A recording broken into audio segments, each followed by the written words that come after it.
We have a great final panel for this conference. I'll just briefly introduce the panelists, and then we're going to launch into sort of brief responses to questions and then try and have as much of a conversation as possible. A couple of things.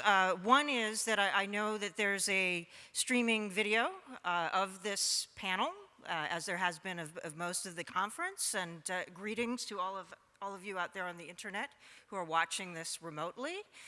There's been a lively conversation on Twitter happening throughout the conference that some of us have been following through the hashtag FOC14, and I recommend that you check it out if you haven't been following it. A particular feature of that Twitter stream is a mascot called FOC DOGE, the FOC dog. We don't know who this person is. There was a rumor it was me. I deny it. It is not me, because I imagine it will be tweeting while I'm speaking, and that will be proof that it's not me. But it's very entertaining. And I really encourage those people watching this panel remotely, please share your questions and comments about what's being said here on the panel with us through the hashtag FOC14. And people in the room are, of course, also welcome to use that method to insert questions into the conversation, but I'm also hoping we'll be able to get people speaking from the floor. So just that one thing. Another kind of warning is that unlike our mild-mannered friend from the BBC, who we've very much enjoyed over the past day or so, I'm not an objective moderator. I am very biased. I left journalism 10 years ago and have been a thorn in the side of a number of powerful institutions ever since. So my bias in terms of not only multi-stakeholderism, but human rights will be coming through in my questions, and I won't apologize for that. So with that, I'll just kind of briefly introduce the panelists. We have, of course, Vint Cerf, Vice President at Google, Chief Internet Evangelist, and of course one of the fathers of the internet itself, so we're very happy to have you here. We have Sally Kosterson, Senior Advisor to the President of ICANN. We have Thomas Lemanauskas, Head of Corporate Strategy Division at the International Telecommunications Union. So we have ICANN and ITU sitting next to one another, and they will be nice to each other. They're not allowed to Let's bite. get a picture of that. No biting. Okay, and then Joy Lidicote, Human Rights Specialist at the Association for Progressive Communications, APC. Yay. Yay. We love APC. See my bias shining through. And David Liddington, Minister of Europe for the United Kingdom. So we have a very good multi-stakeholder representation here. And I'm going to start out by asking each of you, since we've been talking a lot about the NetMundial meeting in Brazil, but I'd just like to kind of perhaps focus a little bit on kind of next steps, where we go from here, and also responding to some of the reactions out there in the world and some of the critiques and so on. And Vint, just to start with you, I've been looking at some of the headlines and the reporting that's been taking place about NetMundial, and a couple of headlines have kind of sprung out at me. And one was tech giants, winners in a tussle for control of the internet. Another headline, big business was the winner at NetMundial. So, there's also been a lot of comments that, of course, NetMundial made some strong statements about human rights, the importance of multi-stakeholderism. So, are we making the internet safe for democracy? Are we making it safe for big business? Or do the two just happily happen to coincide? Well, let me start, Rebecca, with the observation that everybody was a winner, in my view, at NetMundial. There are some countries who would like to have had more assertion of multilateral control of the net, but the tone of that meeting was much more broadly footed. I think it was a big win for the multi-stakeholder model. We had a collection of people who had not been brought together in such a setting before. And for me, it felt a little bit like a combined ICANN, IETF, ITU meeting where people of civil society and all the rest were together and had an opportunity to share their ideas. What came out in terms of the documents, I think, also were quite workable. The principles were composed from lists that many of us had seen before and were amalgamated together in a very fruitful way. I think it is one step in many steps that we're going to have to take. And as you know, Rebecca, there are a series of meetings that are coming up. President Ilves and I and several others will be in Dubai working on the finalization of a report from a high-level panel looking at where do we go from here. But there will be the IGF meetings that come up.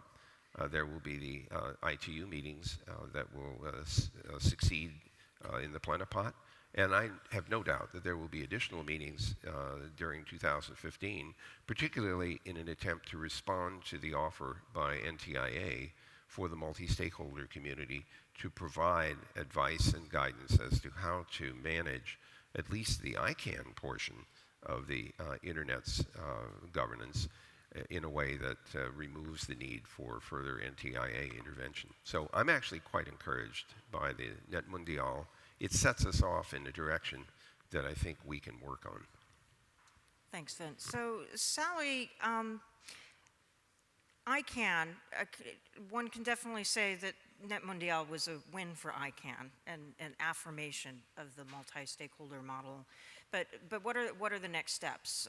And you know, obviously there's going to be, it's not going to be smooth sailing ahead. There are a lot of difficult challenges in terms of certain countries wanting to make sure their interests are addressed. A lot of concerns even in the U.S. Congress about, you know, the U.S. just gave away the internet, you know, kind of complaints.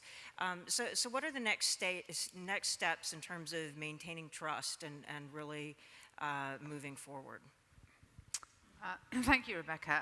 I'm glad you think it was a win for ICANN. I agree with Vince. I think it was a win for everybody there. That sounds a little facile, but for once I think it really did feel like that. And certainly the feedback that I've had and read would suggest that everyone there felt they got something that they wanted from it. Perhaps not everything. Perhaps nobody got everything and everyone got something. Perhaps that's the way of thinking about it. In terms of next steps, certainly for ICANN, this was always a stop on the journey.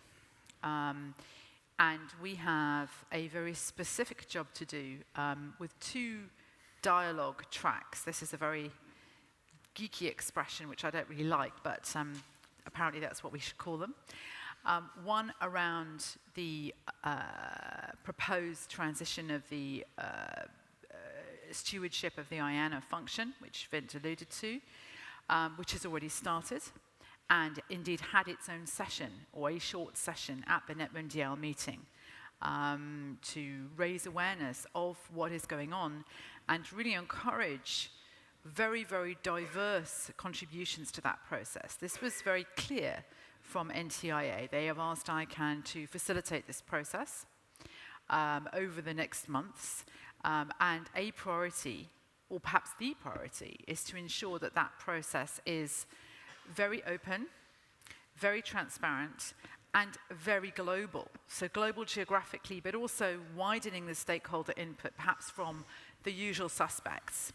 And that is a responsibility that I can tell you we at ICANN take extremely seriously.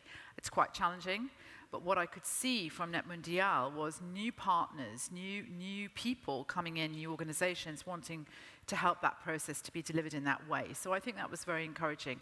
But it is, as you say, I mean, it is a hill to climb. There are 200 countries plus. We have to think about many different stakeholders. The second track will be ICANN accountability. And Fadi Shahadi, the ICANN CEO, announced this at Net Mundial, that this process will kick off. And for any of you, and I hope there will be many, both here in the room and outside, who come to the ICANN 50 London meeting, which is in the 3rd week of June, we will run a series of open consultations on those then. So hopefully there will be plenty of opportunity for good quality follow-up of the spirit of Net Mondial, which I think was a celebration of the multi-stakeholder model, as well as the specific activities that we have to undergo. Thank you very much. And then Thomas, from the ITU perspective, have you guys lost? Did the ITU lose? I mean, we have this, affirmation of multi-stakeholderism and sort of a rejection of multilateralism when it comes to internet governance. So is ITU the loser? Are you going to fight back? Is there a compromise? I think Rebecca, we're a winner, as everyone here, I think. So ITU was constantly supporting and constantly stating that multi-stakeholder is a very important principle in governance. Actually, multi-stakeholder as a principle emerged from WSIS process that, as you remember, was initiated and coordinated by ITU on behalf of the UN family. So actually, we are very happy that those processes that started with our support and with our initiation are taking their life and actually finding such a support among various stakeholders. At the same time, I think what was important in Net Mondial's process is also, and especially when you see what President Rousseff said and others, that multilateral and multi-stakeholder doesn't necessarily conflict with each other. So there are places for various processes, there are places for various solutions, there are places for various roles of various stakeholders in the processes. So I think that's these are the roles that have been evolving and developing, and I think there are those roles will always have to find what is a role to play in a very specific topic. And I think also, when in an introduction, and I'll kind of sorry for picking up on that and said ICANN and ITU sitting together.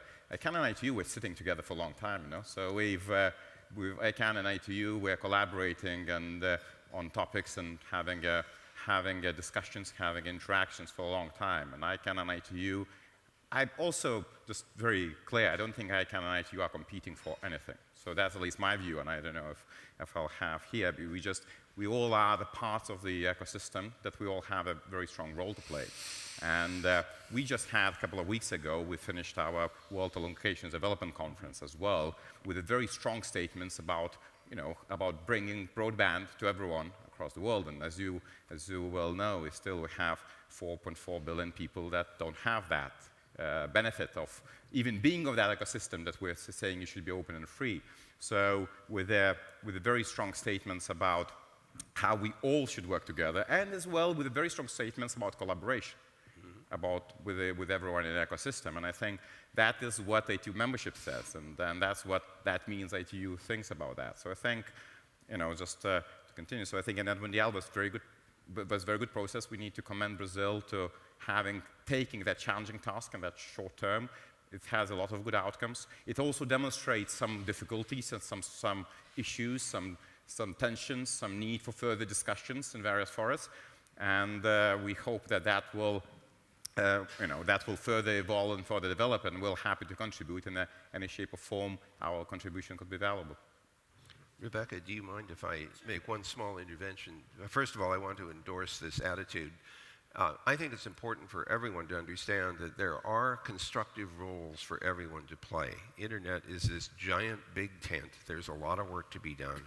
So I really welcome the idea that ITU and others can contribute to making the internet available for everyone, which is something the Internet Society would like to see happen too.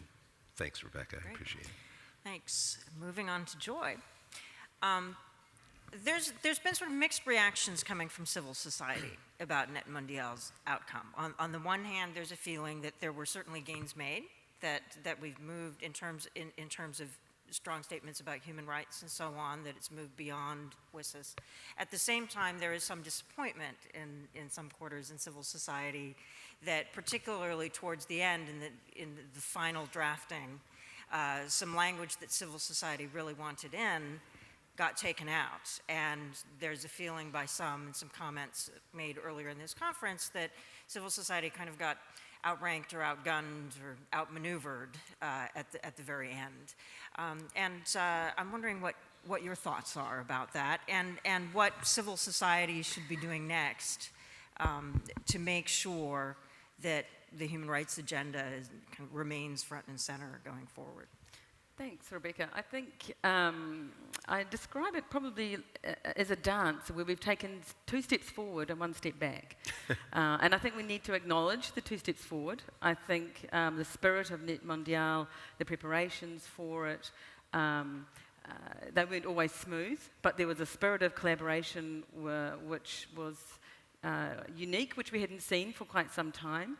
There'd been quite a fracturing, I think, in the last 2 years, a distribution of energy across multiple spaces that was, for civil society, becoming increasingly problematic in terms of taking forward a positive agenda. So I think that's fantastic. I think that there was a specific recognition that the internet is a common resource that should be managed in the public interest, rather than just trying to balance competing interests. And that's very important for civil society, because usually for civil society, our interests don't weigh well in the balance. In that process. I think there was also a recognition that internet governance must be democratic as well as multi-stakeholder. And that's really important, because we were starting to fall into a very false dichotomy that there was democracy as a form of governance and multi-stakeholder as a form. Whereas in fact, of course, there is no single form of democracy that permeates every country of the world, and neither is there a multi-stakeholder model. There isn't. There's a multi-stakeholder approach which is evolving and which is we're in a process of helping shape. So I think that's very important. But we must also say there's been some quite clear steps back. The failure to deal with net neutrality really clearly, the referencing of the rights of authors in relation to intellectual property without referencing access to knowledge, the right to impart, the right to share. I think this is of deep concern because it's actually less than and a regression from existing standards. So I think there are some important lessons there for civil society for us to think about how we strategize going forward. And in that respect, I would emphasize something which seems to have been forgotten in the fireworks of the afterglow, and that is that the Marco de Civil, the national Brazil Bill of Rights, if you like, for the internet, was also came into law and was declared by President Dilma. And this is an extremely important initiative as part of the Web We Want coalition. APC and civil society groups are really pushing to say, let's take these initiatives to the national level. And let's ask governments and let's ask business at national level to uphold their conduct to these sets of principles. And we're seeing those in New Zealand and other countries. So the situation's complex. It's not without hope, but we have to be eternally vigilant because agreed minimum standards are under threat and will be renegotiated unless we're very clear and very transparent. So last but not least, Minister, you're the only government person on the panel, so we get to kind of treat you as the representative of all sort of government types. But coming out of Net Mondial, I mean, one of the issues I think that concerns a lot of people have is whether the democracies are really going to put their money where their mouth is and really live up to the standards that they're committing to at home in their own domestic practices, and how those are going to sort of connect to the commitments being made internationally. And in the UK and amongst other governments you're talking to, is sort of how deep do you feel that commitment is? I mean, there are obviously very different views in different governments right around the world, and I'm slightly flattered you sort of paint me as this sort of Ban Ki-moon figure for the purposes of this morning. But between where my government is coming from and where the government of, let us say, North Korea is coming from, there's going to be a very big difference indeed. I think what is important is that the democratic governments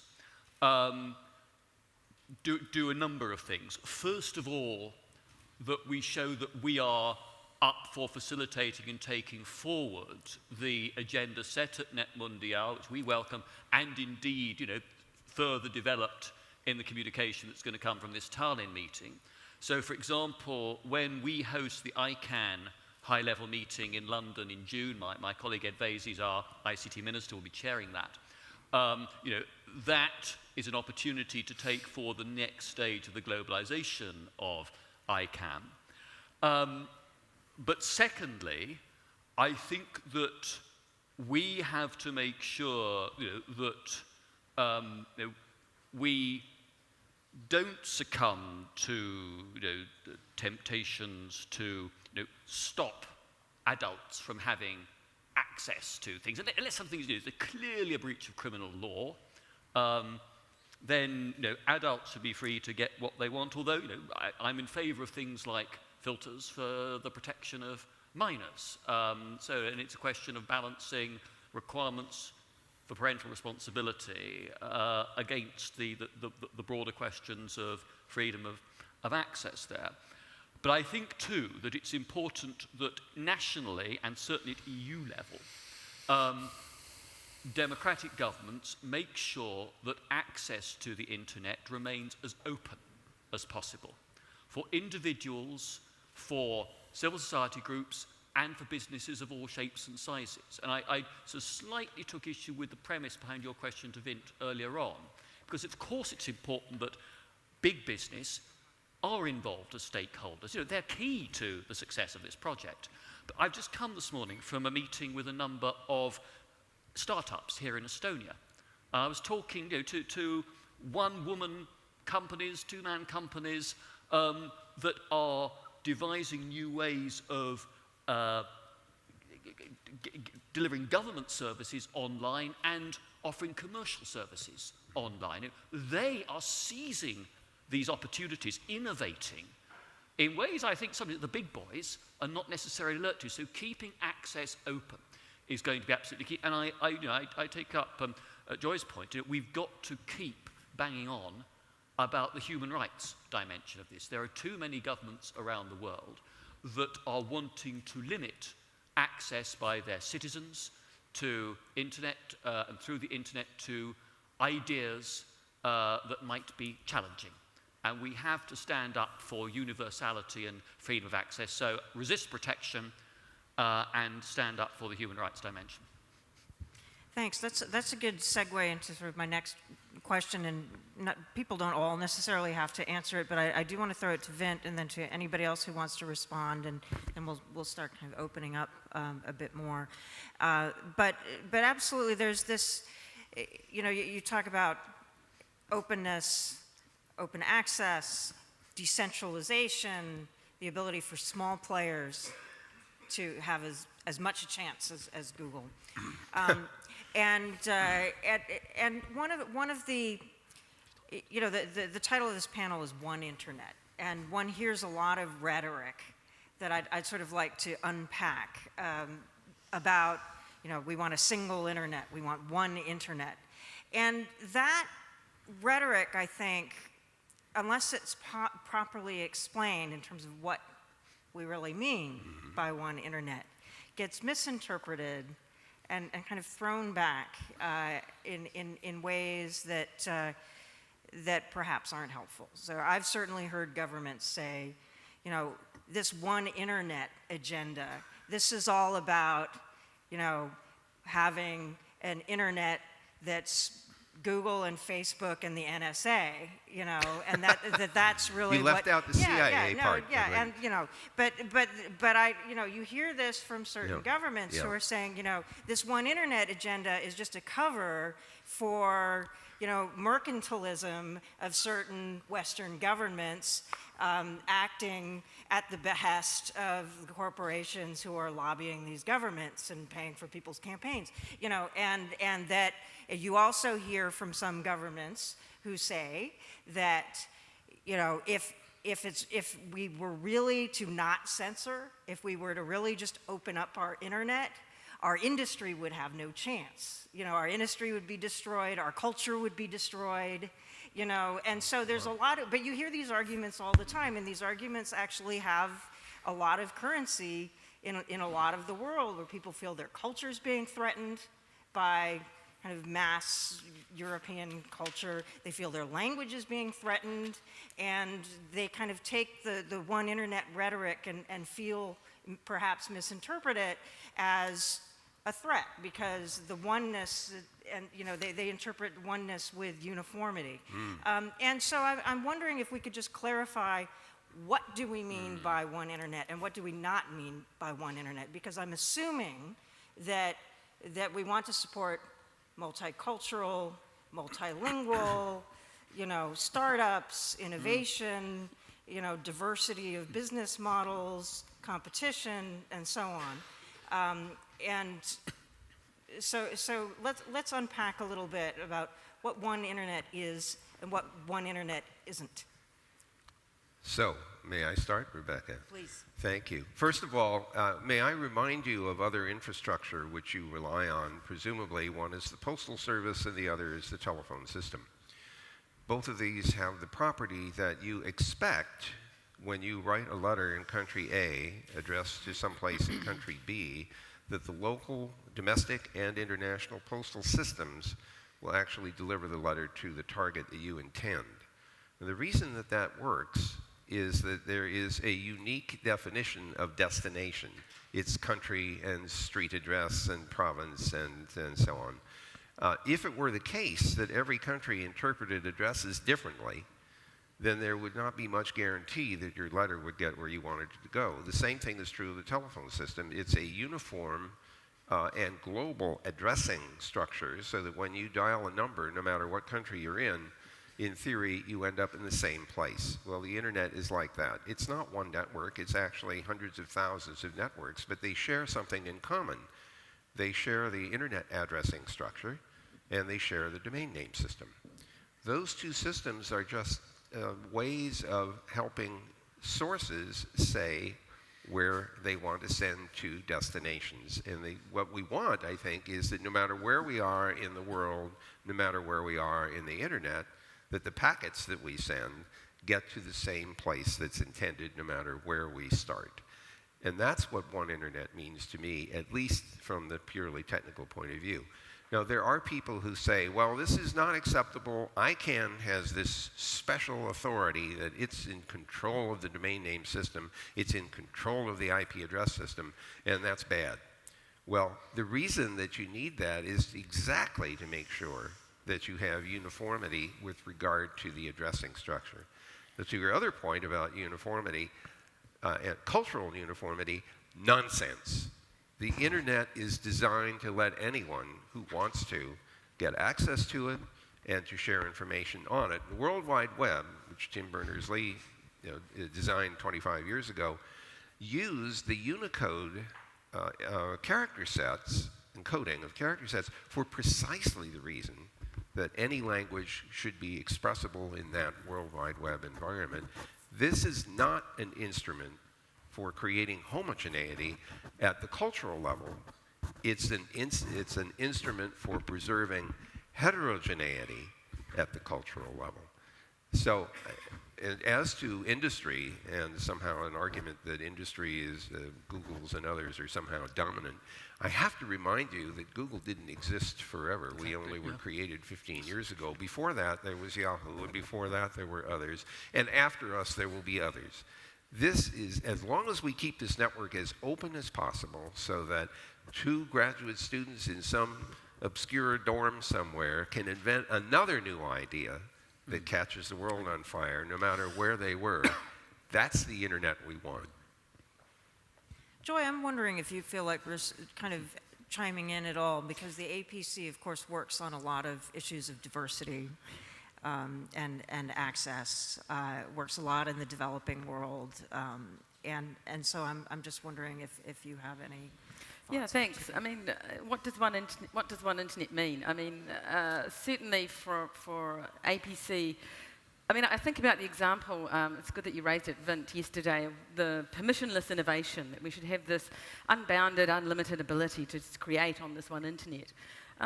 But this idea of unbounded freedom of one person is inevitably going to clash with the freedom of another. And if we look at something like Google Glasses, and we look at the issue of violence against women, the amount of violence against women online, the amount of cyber stalking, and the use of technology to perpetuate that in ways which violate women's freedom of speech. If we look at digital misogyny, for example.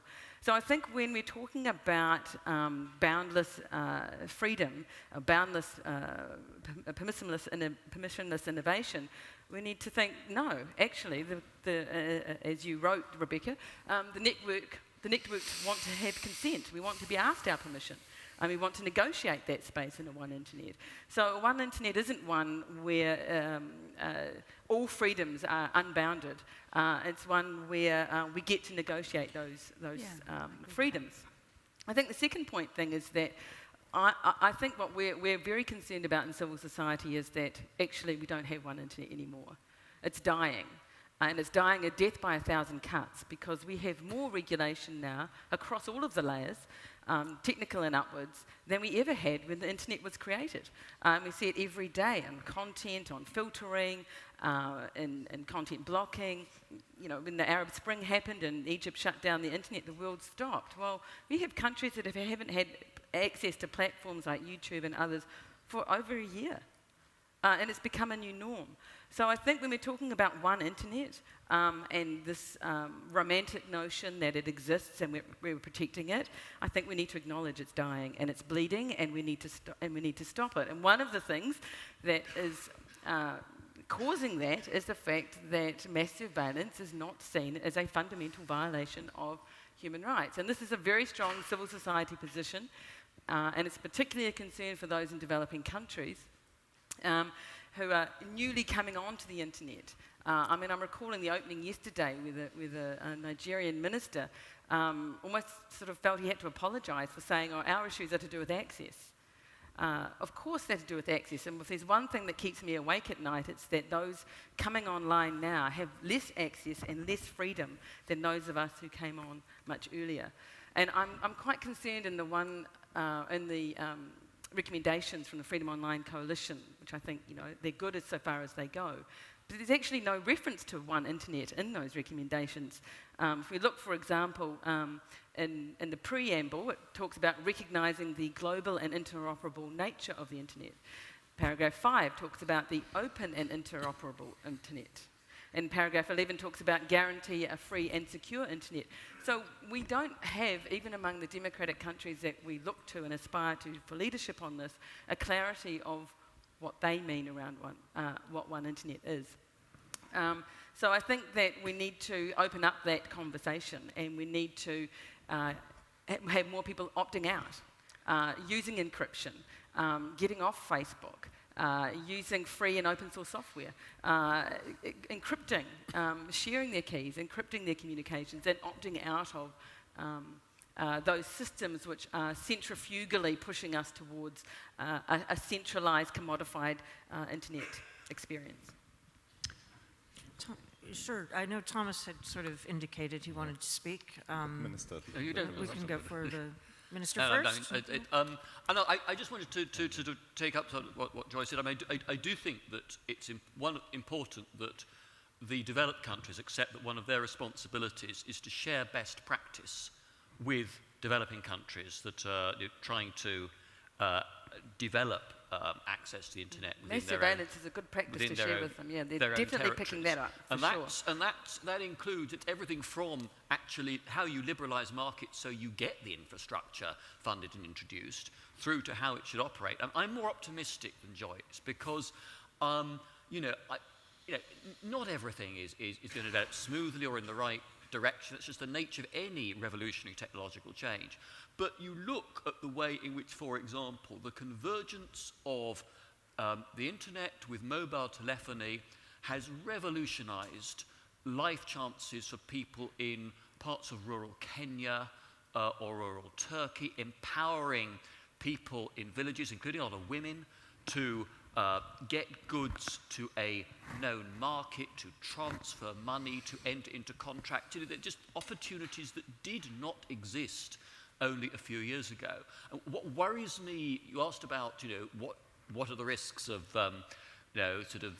fragmentation? Why should we be afraid, diversity and pluralism? What worries me is that if we depart from the principle of universality, first of all, those governments that are inimical to freedom of expression find it easier to ring-fence access within their own territory. We see that happening in places like China on a large scale. And it also, I think, inhibits the enormous opportunities for growth and prosperity that the internet provides. You know, if you start to introduce a sort of online protectionism, you know, you're just inhibiting trade. In Europe at the moment, of course, we're trying to create, long overdue, a proper digital single market. You know, all the predictions say that that will add to growth and to job creation right across Europe, and we need a continental-wide digital single market, not to retreat into our individual shells. So just, and of course, I had to pass on to the minister. You know, as a representative of international organization, we always listen to the members first, you know, and then you speak, you know. So and adding that, and adding just a few layers, and you know, I would like to borrow one quote from Vint, actually, from his New York Times article, when he said that, you know, it's this one internet model is this utopian idyllic model where everyone can communicate with whoever they want and do whatever they want. Yeah. So that's, and I think that's, you know, I have to refer to the authority here. But at the same time, I think, and that's what, following up from what was said before, I think we have to recognize that that is an idyllic model. That's as our guiding star, but that's what we still have a lot to do to get there. So as I started a little bit before, so we have still 2/3 of the world offline. So for them, one internet is not one internet. They're not connecting to it, you know. So, and that's not minority. That's 2/3 of. Out of that, after 1.1 billion households who are offline, 90% are in the developing world. You know. So we have this clear divergence. We have 200 million fewer women online than men online. You know, we have a huge cost differences. If mobile broadband to laptops in the developed world costs around 1.5 to 2.2%, in Africa that costs around 55 to 58%. You know, so that means yes, you may be connected to the internet, but what are you connected with? Are you connected with the iPad, or you are connected with a small screen?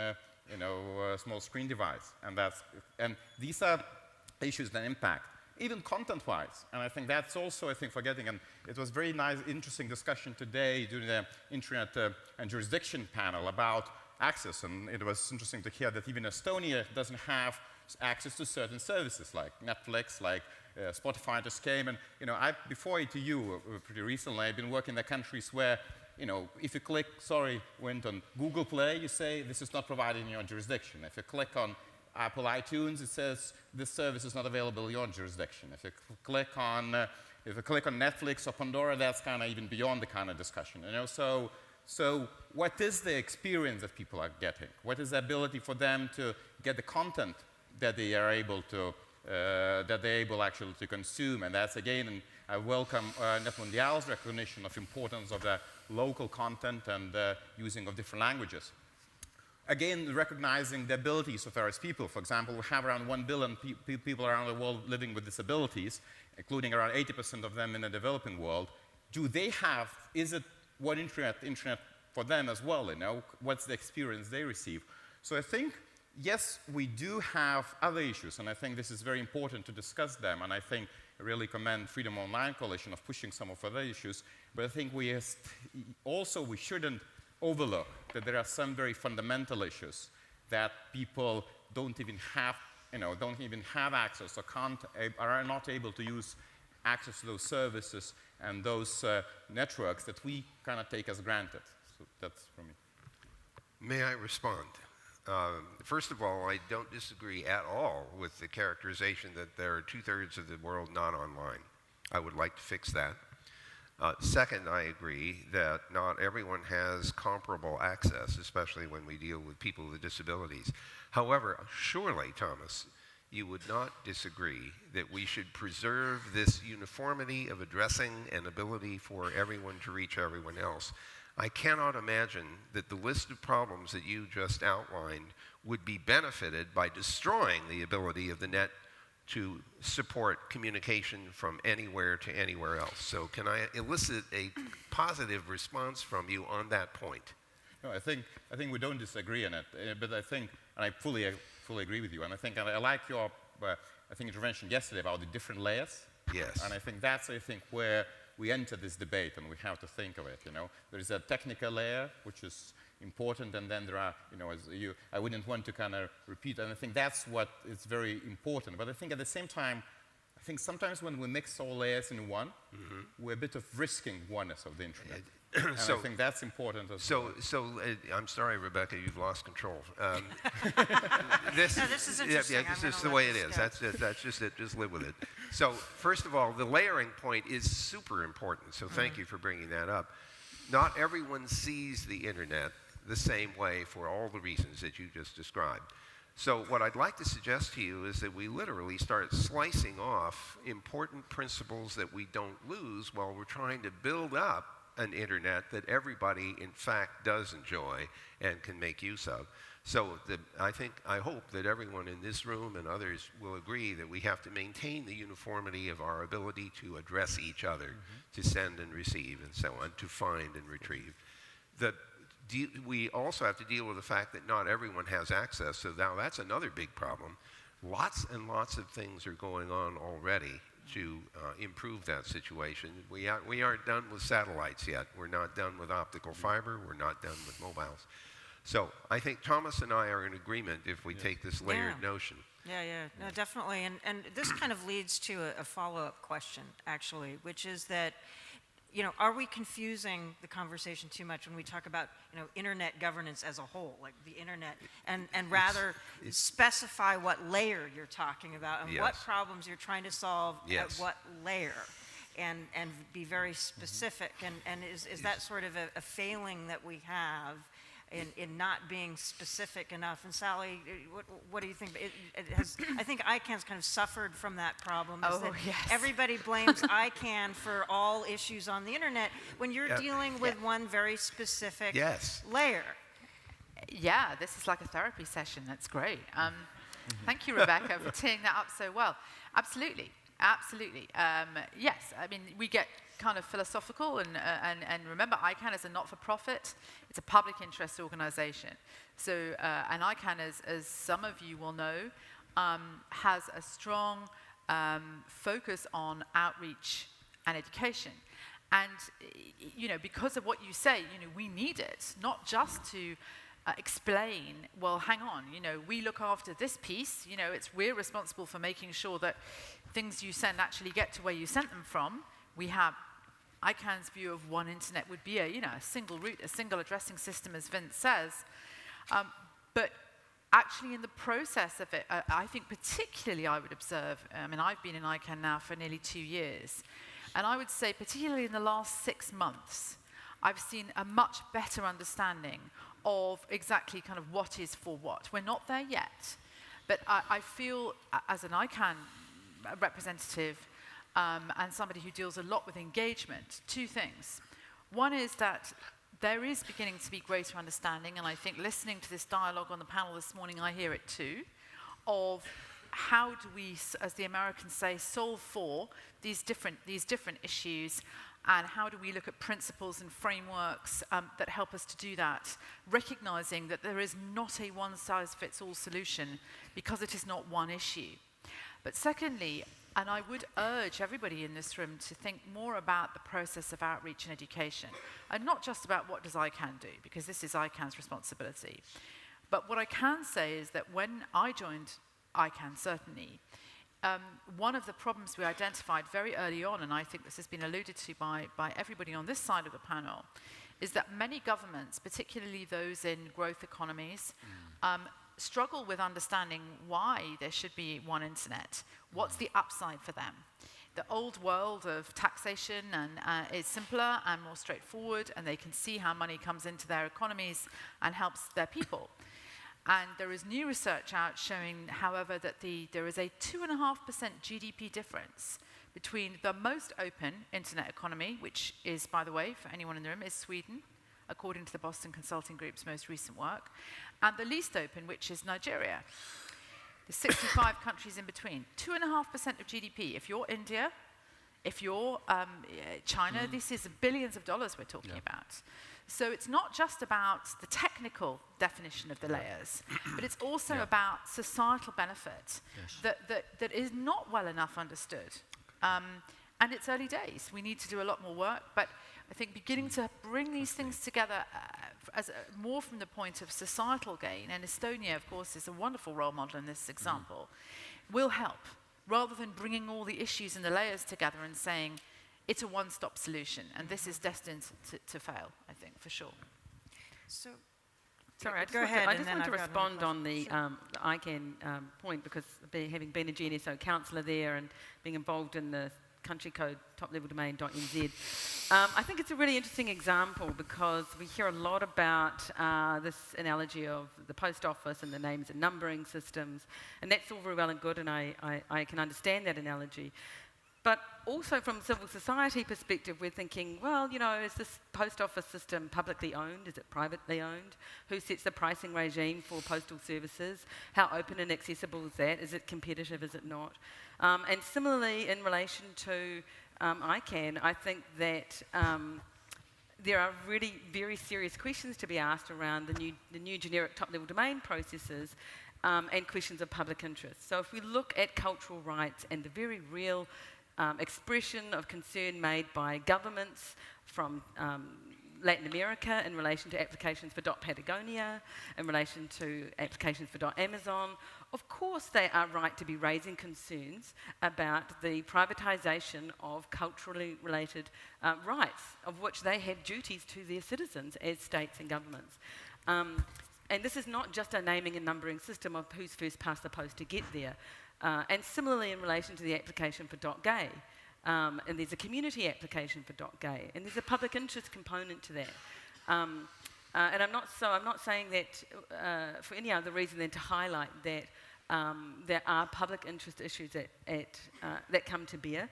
And ICANN is very open, it's extremely transparent, it's probably the most transparent organisation I've ever been involved in, but it doesn't necessarily always result in a shift of power. And particularly from a civil society perspective, having lived and breathed that example, I can see that there are ways in which there isn't an equality among stakeholder power despite that transparency. Well, that kind of leads me to the next question I wanted to throw to the panel before, and if people want to start kind of putting up hands, feel free to do so.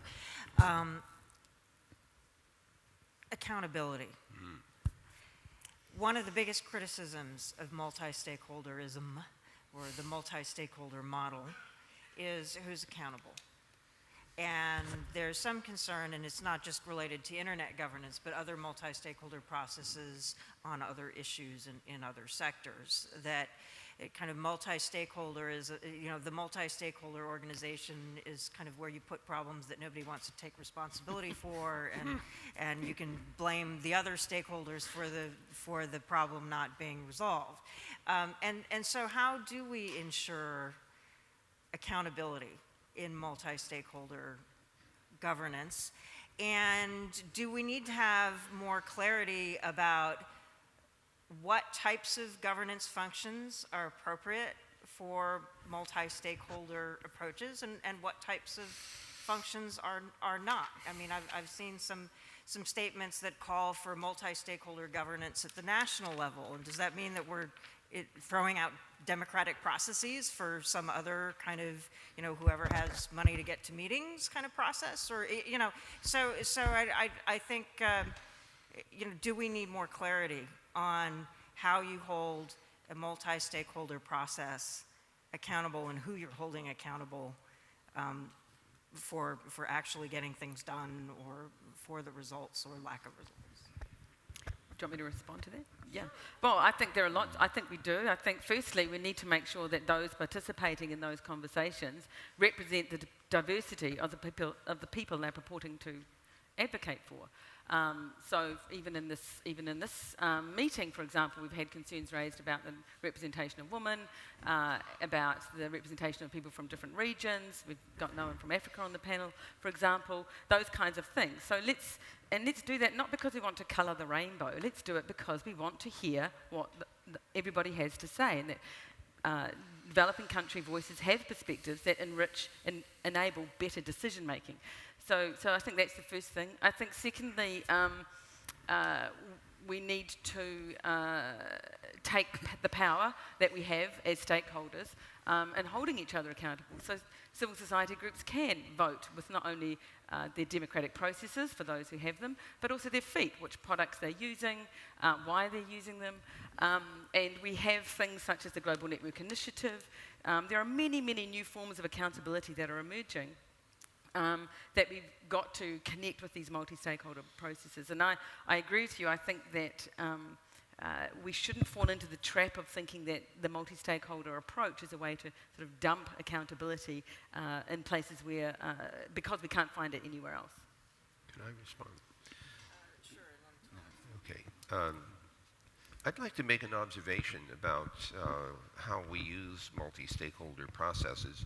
The most important use, from my point of view, is policy making. I think I'm not saying it's trivial, but having a multi-stakeholder policy-making process says those parties with interest in the policy have an opportunity to say something about how it should be fashioned. The enforcement of the policy, though, might be achieved by other mechanisms, some of which have to do with recourse, whether that's in the courts or by way of arbitration or other kinds of mechanisms. So I don't think we should conflate these two things. There may very well be easier methods than the kind of multi-stakeholder policy-making process in order to achieve accountability and enforcement. So I think we should keep those two distinct. So thanks very much. So first of all, I think one element of multi-stakeholderism that's also important, I think, we'll have to work further to clarify the roles of various stakeholders and also the forests, in which different forests, most probably the roles will also differ. And I think that will also help understand, and they'll bring the transparency understanding who plays what role. And also when we think about, and just picking up again on your comment when you said we need to do that at national level. Actually, on national level, in most of the cases, they're very well workable and effective multi-stakeholder solutions. And for example, the UK and Minister, welcome a comment from the Minister, has a workable multi-stakeholder advisory group that kind of is involved very strongly in the processes. Then France has National Digital Council. Yeah, so we have. So I, just a little bragging. I worked myself in one of the Pacific countries to establish National ICT Development Committee, which was fully multi-stakeholder and recognized. So we have those models that seem to be working. Sometimes, actually, I would reverse that. I think on the international level, we should learn from those models that are already in the national levels and see how the groups come together. And I was commending, for example, yesterday the ISOC, for example. I saw how some of the chapters, the regional chapters like the ISOC operate, where everyone comes together. There is no problem, no competition, then governments, civil society, private sector, they all work together, and then they understand the roles and they go back and play their respective roles in each other. So I think that works. I think the other elements which I also would like to comment on Mondial bringing up a little bit is inclusiveness. And that's, again, bringing everyone around the table, all the groups. And I think this meaningful participation element that NetMondial stresses, it's not just important to say, you can come.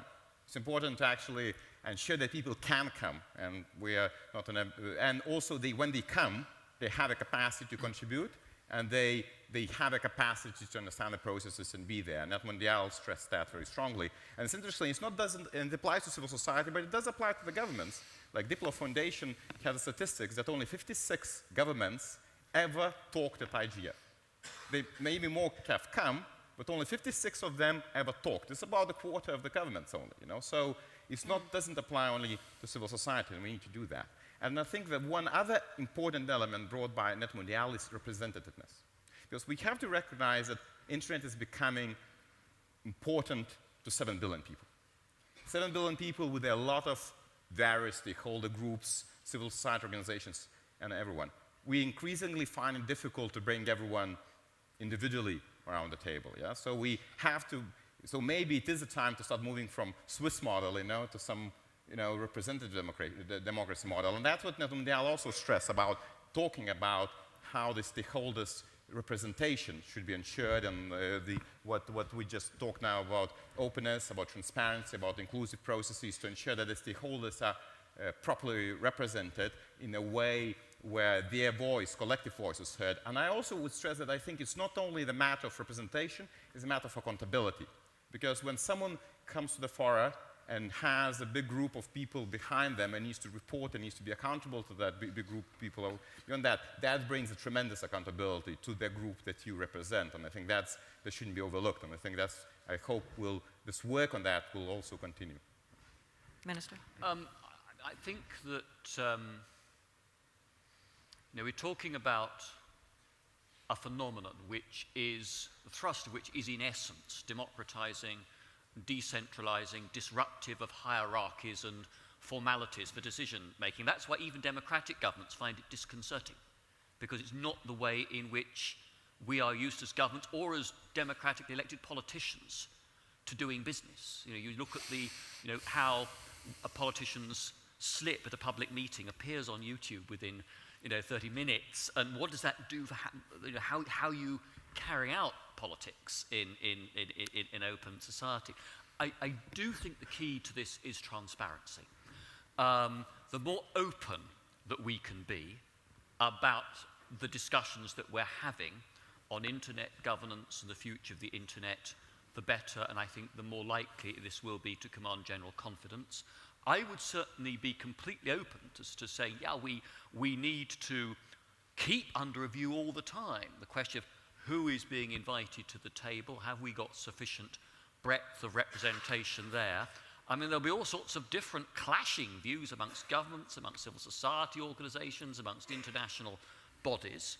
I would be deeply skeptical of trying to establish, some sort of single international governance body, some sort of ghastly UN committee with all the associated bureaucracy to try and run the internet. I think you would get into sort of serious political standoffs in such a forum at government level, and actually this would be inimical to the very values of openness and transparency that the internet is supposed to stand for. I think when it comes down to how you try to take this all forward, whether we're talking at global level or whether we're talking at individual national level, I think we need to get out of the habit of thinking that these discussions have to be just for ICANN or for the FOC, that increasingly, as society changes, we need to be mainstreaming the internet into the way that we take decisions and fix strategies in national governments, in all departments, and in international organizations as well. So, for example, in Foreign Commonwealth Office in London, we now have a strand always of thinking about digital communications rather than just newspapers and broadcast. That's just one tiny example. But I think mainstreaming and transparency seem to me the way forward. We have a question here. I don't know if there's a mic going around, but We have microphones. Still yours, Rebecca. Thank you very much. My name is Jan Kleijsen. I'm Director of Information Society at the Council of Europe. And I would like to bring back the issue of the Magna Carta for the Internet as a possible response, or at least part response, to a number of the issues that were mentioned here today. The idea of a Magna Carta, I think, is to codify a number of the understandings on which the Internet and the governance of the Internet rest. Interesting enough, slightly over 10 years ago, within the Council of Europe, we established the Budapest Convention, under which governments, and it's now a global treaty ratified by a number of countries outside Europe as well, including the United States, Japan, states committed to fighting cybercrime while respecting human rights. Would it not be time to codify a number of the understandings that were mentioned here, multi-stakeholder approach, transparency, doing no harm. In, for instance, a framework agreement, a sort of a Magna Carta, as Sir Tim Berners-Lee proposed, because that would mean that governments would accept to be held accountable to guarantee these principles, not just nice words at IGFs, but to be held accountable to each other, to their citizens. And could this not be a way to at least start protecting the global commons, the global good that is the internet? Now, it is clear that not all countries will subscribe to that, and certainly not from the outset. But could not a group of like-minded countries, like the FOC, take the initiative and say, we accept to be held accountable on these principles, which we consider are the basis for an internet, an open and free internet? Thank you. Thanks. I mean, that's a good question. And I guess there's a bit of a debate about whether we need new principles and new charters, or whether we just need to take the Universal Declaration of Human Rights and the ICCPR and clarify what they mean for the internet, and agree that we're going to be held accountable to things that we were supposed to be committed to be held accountable to anyway. And so I'd be interested in hearing the panelists' views on Magna Carta for the internet. Do we already have one, actually, or do we need a new one? Well, just to respond, I think it's a very interesting question, and it's one that's been, the application of existing human rights standards has really been thrown into very sharp and not very pretty relief by the issue of mass surveillance, where we have a clear clash with those governments which are indicating that their understanding of existing international human rights standards is that such surveillance is not a violation of those standards, because metadata is not personal data and therefore not subject to those standards. Then we have a very clear other views from civil society and other governments saying, hold on, that's clearly a violation of existing human rights standards, and if you aren't clear, let's develop some necessary and proportionate principles which make that very clear, which other governments have since taken up. So I think there is a question of how existing standards apply to these new forms of violations and these new forms of expressions of rights and freedoms as well, in terms of, is an online assembly protected by the right to peaceful assembly? How is that articulated? I think it would be very useful to explore more general comments, more guiding recommendations, such as the work done by Frank LaRue and Special Rapporteur on Freedom of Expression, and applying existing standards and articulating that. Whether that flowers and blossoms into a Magna Carta of something more stringent, I'm not sure, but we definitely need that work. Andrew Puttapat just mentioned on Twitter that the most important and enduring part of the original English Magna Carta was due process guarantees, Yes. which of course speaks to the surveillance issue rather deeply. So I'd like to respond in two ways. First of all, I think we might make a mistake if we were to focus too narrowly on just the internet. I think we all should appreciate and understand that there are harms that occur in all dimensions in our societies, and the internet is simply one avenue through which some of those problems arise. And so if we're so focused on the internet that we ignore all the other issues that we have to deal with, I think we may actually fashion responses that are inadequate to the real problem. So let's be a little careful about that. The due process point, I think, is extremely important. And it is the core of almost any process by which the governed are given a sense of fairness and fair treatment, given the disparity between government, or that which governs, and the governed. And so we're looking for that balance. I do think that there are some unique things that happen in the internet that don't happen in the other ways in which we interact. Malware, for example, although that propagates other than through the internet. Some of you will remember 5¼ diskettes that we used to trade around, and they had malware on them, and when you stuck them in your machine and you booted up, you got infected. So the internet's not the only way that that stuff happens, but computers are subject to particularly interesting kinds of problems. So for those things that appear to be very unique to the internet, we probably have to pay very specific attention to that. But surely our sense of justice and our sense of safety and our sense of protecting citizens from harm should be broadly based and internet is only a part of that.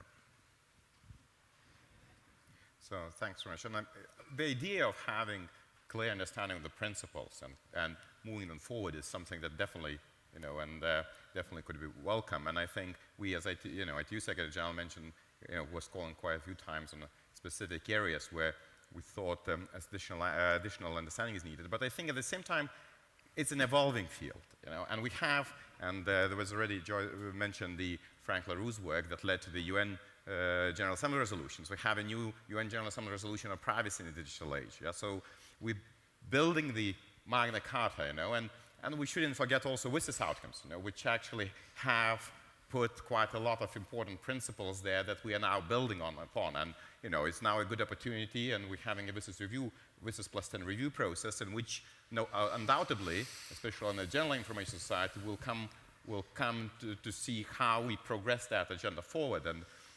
And we have those discussions now. So, for example, using the ad opportunity. So, in June 10th to 13th, we have a WSIS Plus and high-level event organized together with UNESCO, here, and UNCTAD and UNDP to discuss again what we've learned over the last 10 years and where we're going from that. And I think these are discussions that help to build areas of understanding what do we need to take it from there. Also, I think at this stage, we're also, and this conference was also very useful, identifying, as well as in Mondial, identifying already issues beyond just Magna Carta, if you will. Identifying the issues where we now need to be much more specific, and we need to have a much more specific understanding. And I think that's also the work that we shouldn't overlook, and I think we should also find the right forest to start working on those issues. Yeah. I've seen some hands way in the back. Somebody had a hand back there. Yeah. Is there a microphone back there?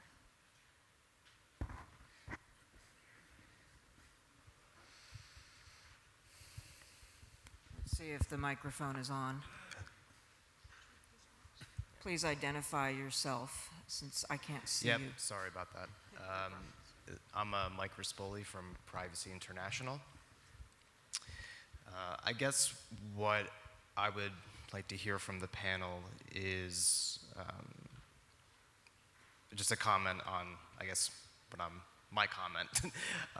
So I think the way that we are looking at mass surveillance and privacy is it's a little framed incorrectly, in that states do not owe obligations to non-citizens or non-nationals. And I think when we talk about freedom of expression, we actually tend to look at it as a universal right that all states should protect.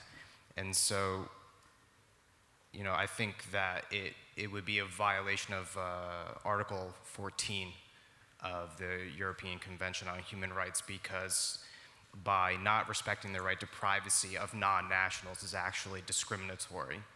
And I would just like to hear your thoughts on that, and whether or not you think that we should get commitments from FOC states to begin to begin respecting the right to privacy internationally and for non-nationals. Thanks. I mean, that's a really, oops, I have oh, wonderful. Shall we take a couple of questions and then sort of address them? I understand Frank LaRue has something to say or something to ask, which probably relates to what you just said. And so we'll address those together, if there's a microphone.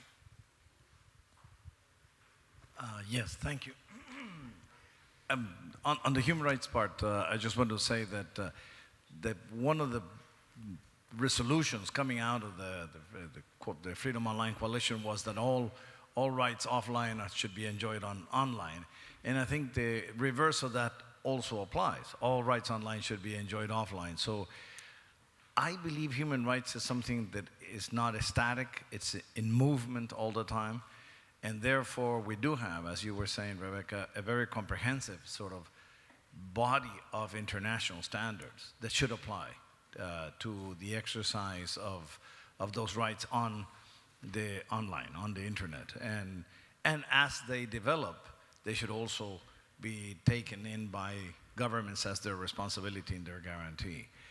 But my comment was going to be more on the experience. One of the things that happened in the Net Mundial in Brazil, and especially by civil society, this was, I think, a major contribution, is that no one is challenging the multi-stakeholder dialogue. We all understand that that's the only way to look at internet. But what was being questioned is how much weight does every stakeholder have in this dialogue?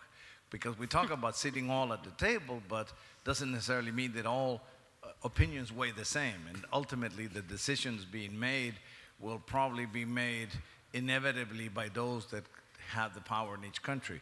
So one of the experiences that I think Brazil contributed is the fact that for them, they institutionalized with the CGI.br creation, they institutionalized the multi-stakeholder dialogue. And they first developed their 10 principles of how they were going to apply those to internet. They developed policies, and now they even developed the legislation, which was presented by this government, by President Dilma Rousseff, but actually came out of the CGI.br initiative. So it was a legislation coming as a result of a multi-stakeholder dialogue, which then the parliament approved, and approved right in the Senate right at the moment of the meeting. I think this was an interesting, I'm not saying that everyone should have exactly the same model, but I'm saying that if a country institutionalizes somehow the multi-stakeholder dialogue in a very open and flexible way, because this is the way they handle it, but it's institutionalized to the extent that it is made effective to the design of policies, it makes a big difference. Because I think there's a growing frustration. I mean, we all believe in the IGF and in regional IGFs, and we should have country IGFs. But how much of that dialogue really transforms itself into policies or decisions? And this is the real question. Yeah, that's I think, a really key question. Before we go further to the floor, I'd like to see if people would like to respond to that, and also to Mike Rispoli from Privacy International, who I think was really pinpointing a critical issue, which is that states tend to view their human rights obligations primarily in the context of their own citizens. But when you're dealing with a global internet, of course, and you know, this is a real challenge, of course, for people trying to operate global platforms, and you're based in a jurisdiction, and the government in that jurisdiction, you know, might feel it has obligations to the rights of its citizens, but it doesn't feel it has the same obligations to the rights of your other users who aren't their citizens, and you know, that's problematic. And so do we need to be rethinking a little bit how we define states' obligations to privacy rights in particular, you know, to be more universal, and a number of states have very clearly kind of claimed kind of exceptions and or, you know, that there is a difference between how they're supposed to respect their own citizens' rights versus other people's rights. And is that division just unworkable in the internet age, and how do we address that? And it kind of speaks also to the broader question that Frank was dealing with, like who's representing who and who's accountable to whom, and you know, who gets a say in all of this, and so on. It's just getting messier and messier. Joy? Yes, well, I think we can be sort of overwhelmed by the tsunami of it all and think it's huge and struggle with it. But actually, this is not a new issue, this issue of jurisdiction and extraterritoriality. And I know there are others here from Internet and Jurisdiction Project who've worked on this. But if we look at issues such as refugees from areas of conflict, where citizens from one country have had to flee into others, governments have found ways to deal with these extraterritorial questions. If we look at the right to the environment, this was a whole area of rights that hadn't existed at the time. Most of the main human rights standards were articulated 50 years ago.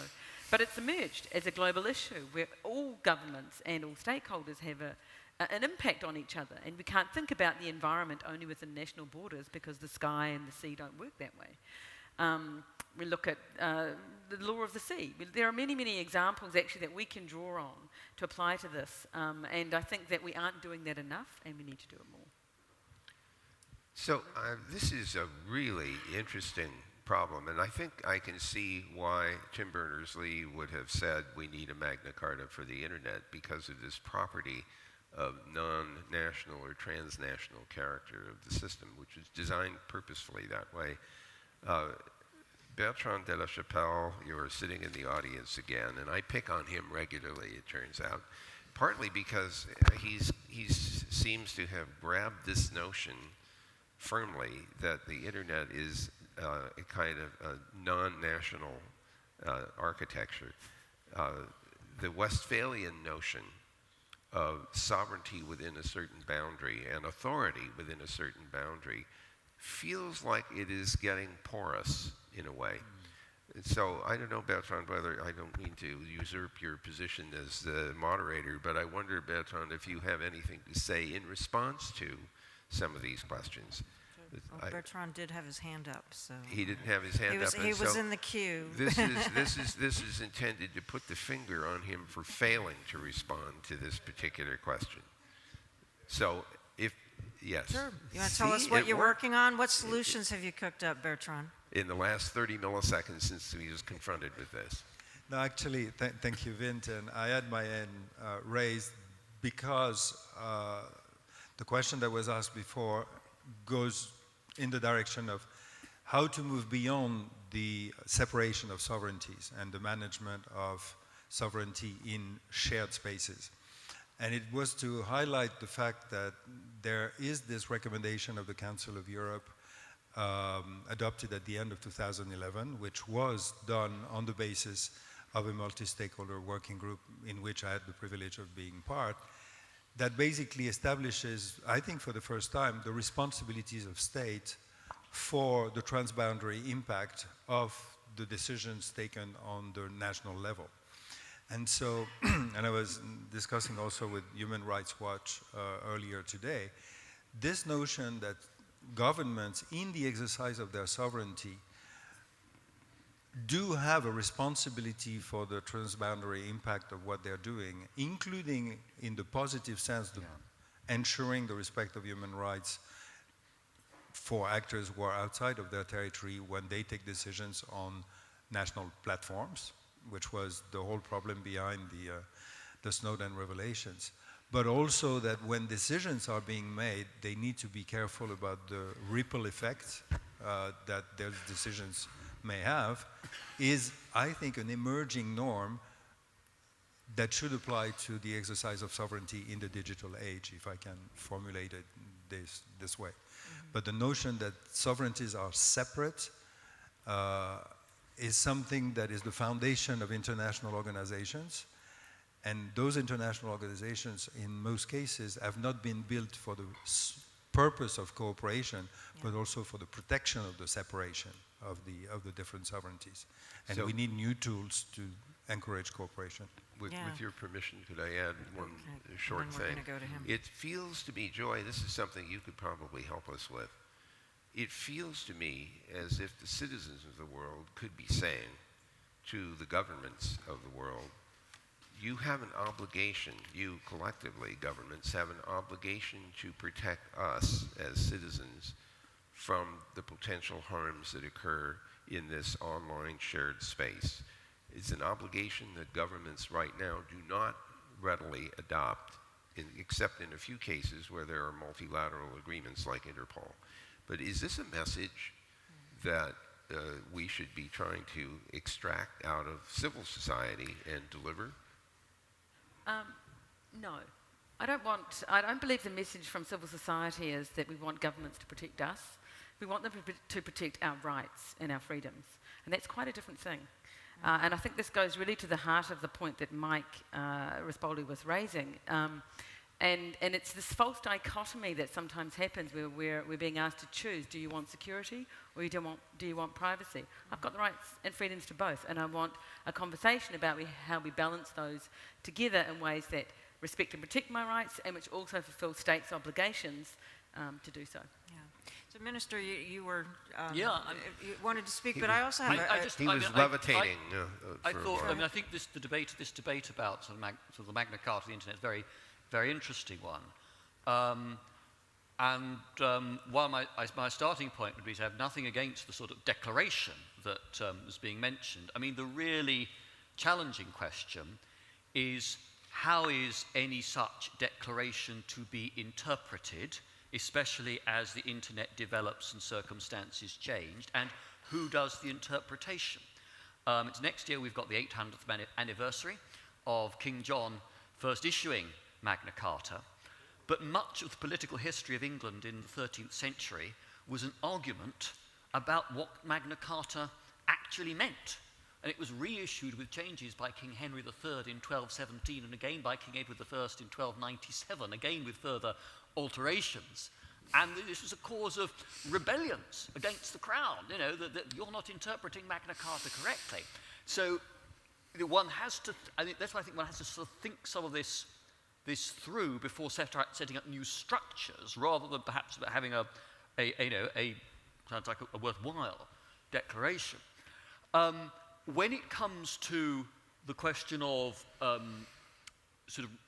who is accountable, it's very interesting that we've had a number of leading cases in the UK courts in recent years where they've tended to interpret our law as binding on UK citizens wherever in the world they are operating. Now, you can argue that that is a good thing or a bad thing. It's almost like the US Supreme Court debate over the centuries between strict constructionists and those who want to see the doctrines of the Supreme Court developed and enlarged.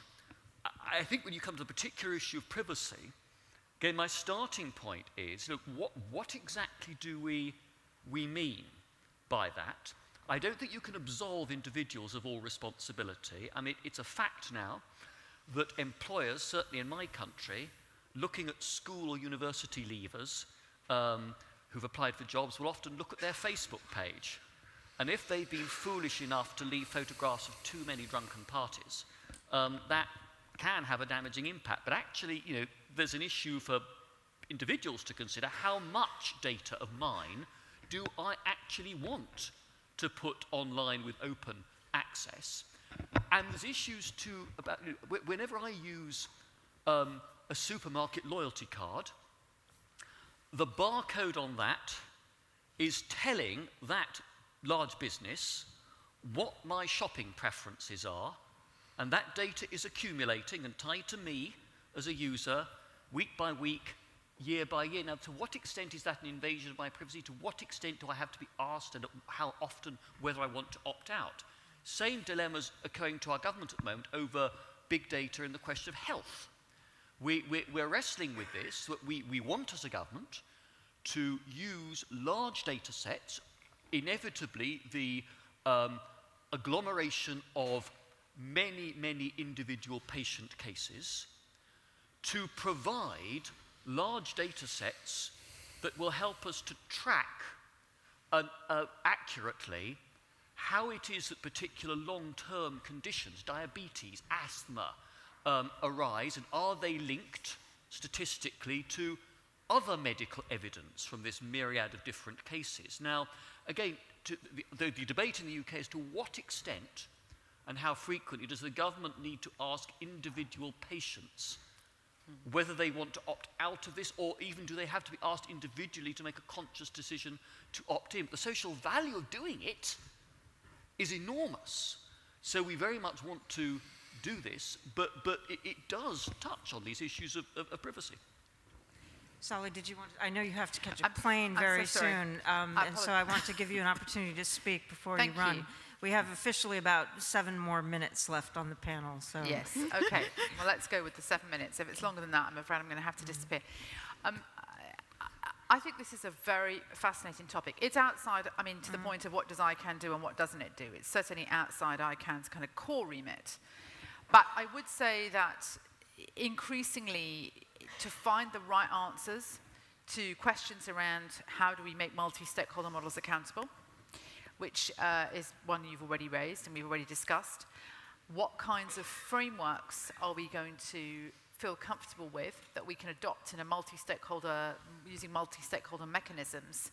And those two things clearly are kind of two halves of the same thing. this is a debate that we need to be involved in. We are involved in it. We need to stay involved in it. And I would certainly say that I hope I speak for most of members of the ICANN community. What I've seen is a big shift in focus. Some said, well, we must stay here. We have a very technical remit. We mustn't talk about these things because other people can talk about them. And I think that's changed a lot in the last year, and I think that's a good thing. And it is also about showing accountability. These are very difficult issues. If it was easy to do these things, you know, people would have done it by now. If you could do it by spending money, people would have done it by now. But that sense of collectively inching forward and building trust I saw that much more at NetMondial. I think we'll see that. I hope the momentum build around that this year. And if we do, then whether it should be a Magna Carta or whether it should be called something else but with, in a sense, the same kind of spirit, matters less to me, and I think perhaps I can, than the fact that we've made that kind of progress and we've done it in a trusted way. And you know, I think that's all to play for.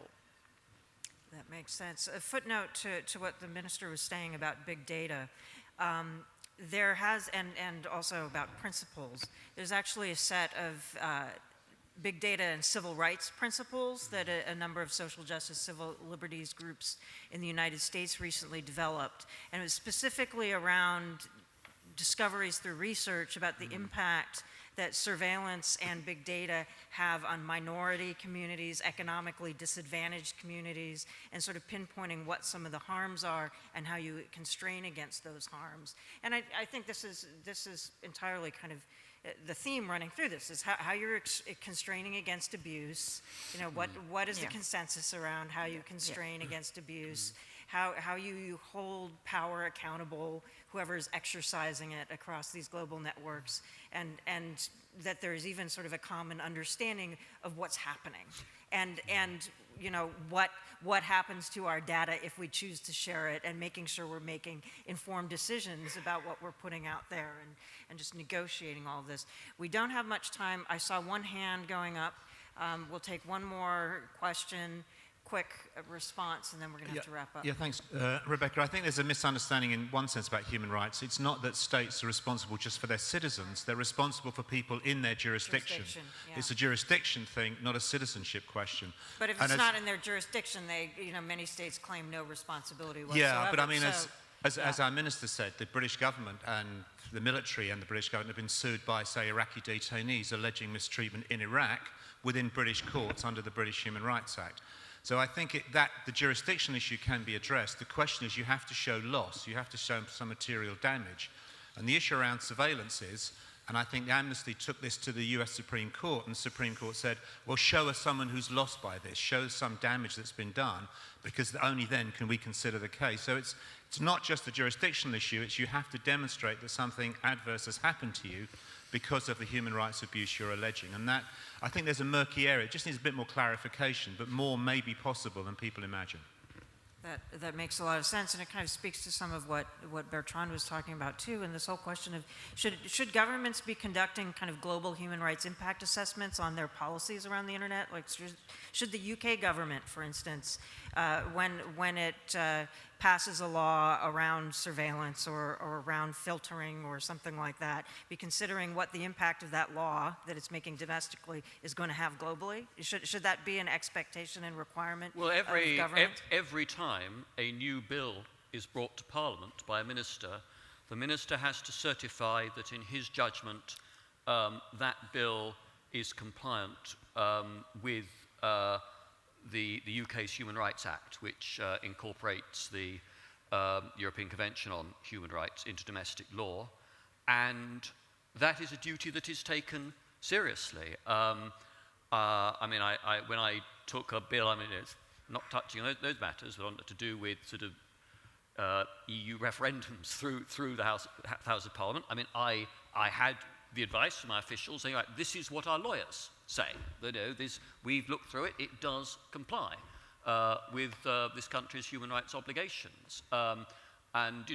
We have law officers who are elected and members of the government who are professional lawyers as well, who look at this very dispassionately and advise the Prime Minister and the rest of the government as to whether or not a particular proposal does comply with human rights obligations, and it has to be stated on the face of the bill. Final comments from the panel. We've got about a minute and a half. Just one thing I wanted to pick up from something Vince said earlier. If there's one thing I think we do want all stakeholders to protect, I think it is an open internet. And I do think that there's more work we can do together, I think, to articulate what that means. I think particularly the technical community, which in some cases is really the only human rights defence line we've got, because they technically understand aspects, should be talking more to civil society about that. And maybe that's something we can think about for the purposes of next year's Freedom Online Coalition, is how we can prepare for those processes together.